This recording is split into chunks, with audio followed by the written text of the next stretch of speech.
For a brief presentation, let me call forward Phyllis Heidemann, the president of March of the Living International, and David Macklis, the vice chairman of March of the Living International, and also Greg Peterson for his response.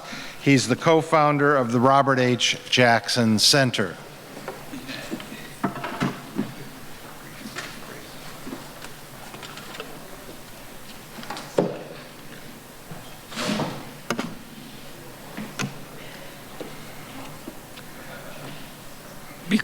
Because of the lateness of the hour and my terrible voice of laryngitis, I've been asked to speak briefly and quickly.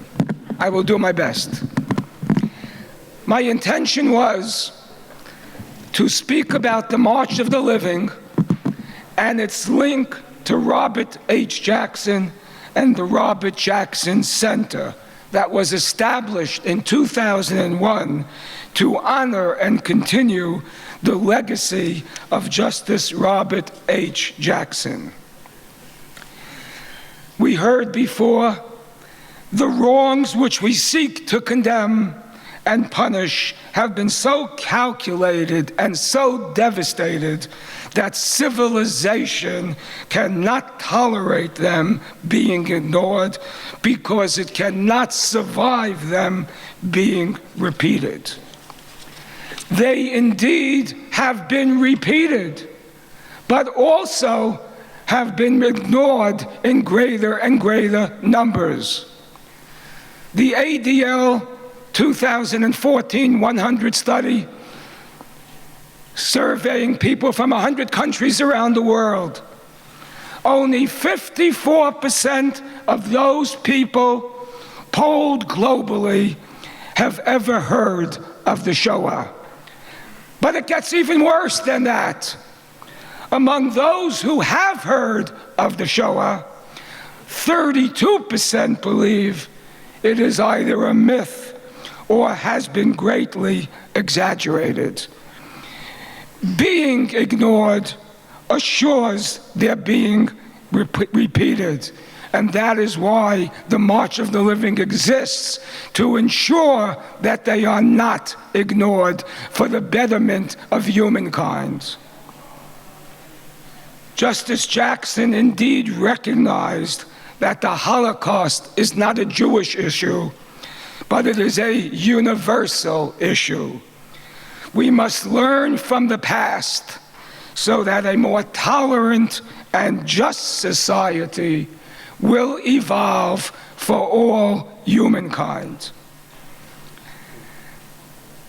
Less than 8 months after Justice Jackson returned from Nuremberg, he was the guest of honor at a UJA New York dinner held at the Waldorf Astoria. And I tell you, there couldn't be a better fundraiser. There couldn't be a better fundraiser to help generate funds for the relief, rehabilitation, and resettlement of Jewish survivors. The goal for UJ in New York was to raise $65 million as part of a national campaign of raising $170 million. Here is Justice Robert H. Jackson, the fundraiser. They are hated aliens in the land where we now find them, and they have become unwelcome aliens in the lands from which they were taken. And there they are, huddled into camps where they cannot stay permanently, with no means to go elsewhere and no place open to them if they had the means to go elsewhere. Adequate justice to these surviving people can never be done, but to give them existing in suspense is a form of mental torture almost as harrowing as that which the Nazis inflicted. Just a moment regarding this $170 million. $170 million in 1946 at an average inflation rate of 3.54% over this period of 70 years was a nice sum of money, was actually $1.9 billion, rounded to the nearest million. A major objective of the march is to pay tribute to the courage of those who survived the Holocaust and who rebuilt their lives despite the haunting memories of the past. March of the Living, since its inception, has considered the survivors the most important element of the education program, and we indeed do speak of the 220,000 alumni as being witnesses of the witnesses.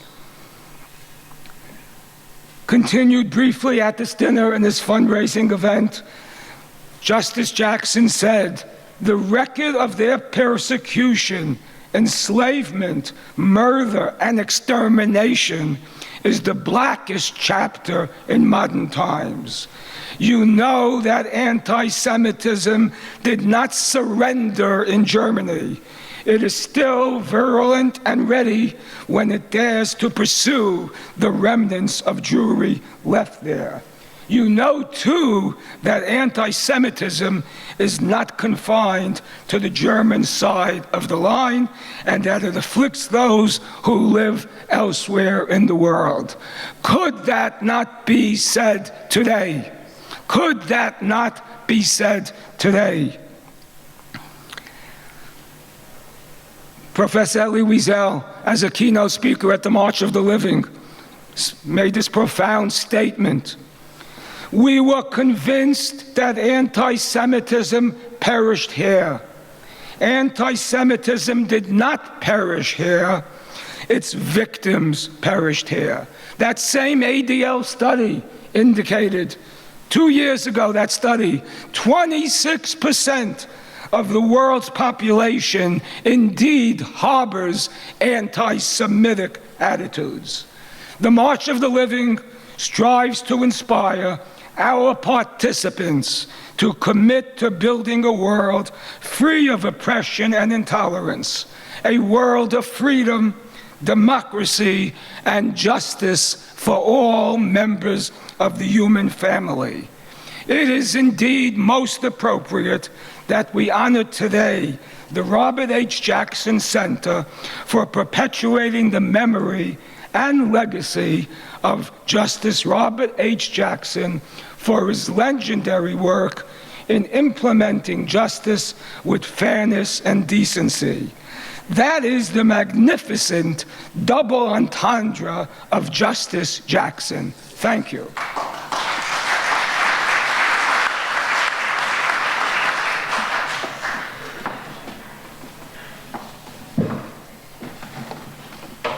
Oh, yay. I'm not going to keep you any longer than absolutely necessary. I want to tell you two things.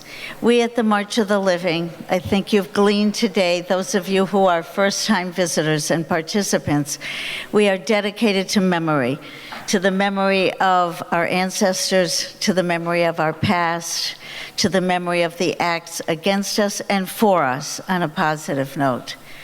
We educate our students, as you have heard, to accept the future, to take their social responsibility, and to make sure that such a horrendous act never again occurs in history. I have a whole wonderful applauding speech about the March of the Living, which I'm not going to share with you today because you've heard everything that you need to hear. It is our responsibility, it is the legacy to our ancestors, those who perished and those who had the blessing to survive, that we take a stand, we never remain silent, we never forget, and we commit ourselves to always remember. We at the March of the Living are very grateful for the friends, the personal, individual, communal, and institutional friends that we have gathered and we have made around the world. The Robert H. Jackson Center, founded by Greg Peterson, has become a partner with the March of the Living. They carry our message, they believe in our mission, and together I believe we will make great inroads in the future.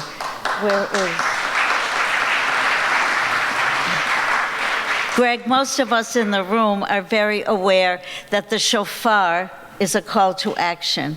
Throughout history, the Jewish people have used the shofar not only to welcome in the Rosh Hashanah, the new year, but to call the people to action. We present you with love and thank you, gratefulness, and a great hope for the future. A shofar from the March of the Living International. Thank you. Thank you very much. Want to stay up for the photographs.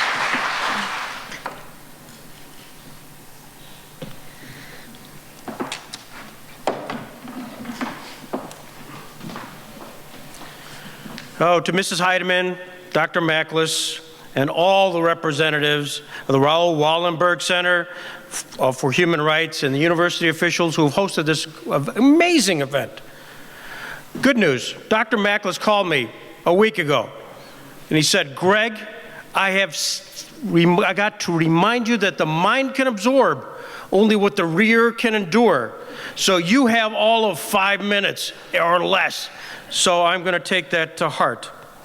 I really am just so thrilled to accept this extreme honor on behalf of the Robert H. Jackson Center, which includes fellow board member Professor Barrett, who you heard earlier today. We've been so welcomed among all of these organizations, and especially Eli and to Dr. Macklis, who've extended themselves tremendously, as well as everybody else on so many fronts. The mission of the Robert H. Jackson Center is to advance public awareness and appreciation of the principles of justice and rule of law as embodied in the achievement and legacy of Robert Jackson, a legacy which is manifested in his life story, recently portrayed in a PBS documentary, hopefully you'll have a chance to see at some point, entitled Liberty Under Law. Liberty Under Law, the Robert H. Jackson story, which highlights the fact that he is the answer for folks in America to the Jeopardy question. Named the only person in the history of the United States to be Solicitor General, Attorney General, and a Justice of the Supreme Court. Amazing for a guy who never went to college, never graduated from law school, but he pulled himself up by the bootstraps, and you heard much about that today from Professor Barrett. But most importantly, his greatest achievement, as he wrote to several, was his time as the chief American prosecutor at the Nuremberg trial. Though I know it has been repeated several times, it's in the program, but let me repeat it again because it is so important.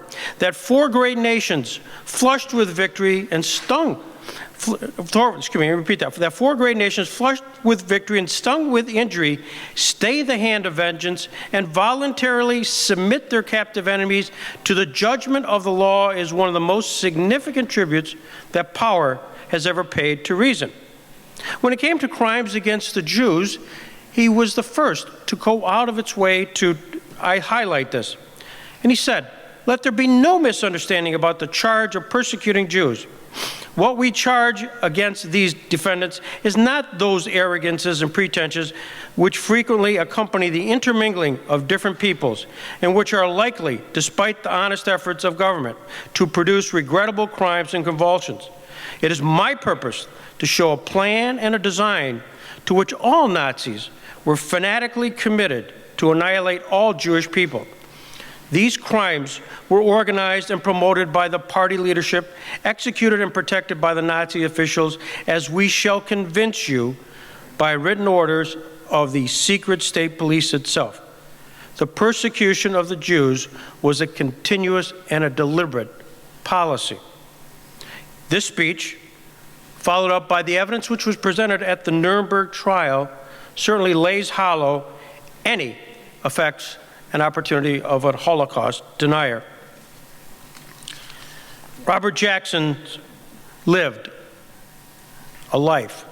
Robert Jackson's rule of his life was that the rule of law is one he practiced in speech and in his activities. Dr. Michael Berenbaum, who was here earlier, and it was thrilled for me to catch up with him, gave pause to when we began in 2001. He came to the Jackson Center and said, he sat down and gave us 15 bullet points that we need to accomplish to make the Robert Jackson Center be effective. Foremost was the fact that you got to underscore the message of the Nuremberg trial to its relevance today. We've attempted to do that on many fronts, but I see Prosecutor Ocampo here, and he joined us at our first International Humanitarian Law Dialogues. And the Robert H. Jackson Center has supported and continues to support 10 of those International Humanitarian Law Dialogues, with this year being in Nuremberg, where we'll pause and reflect on the legacy of the Nuremberg trial and its rule of law. And thank you, Professor Ocampo, for all of that encouragement.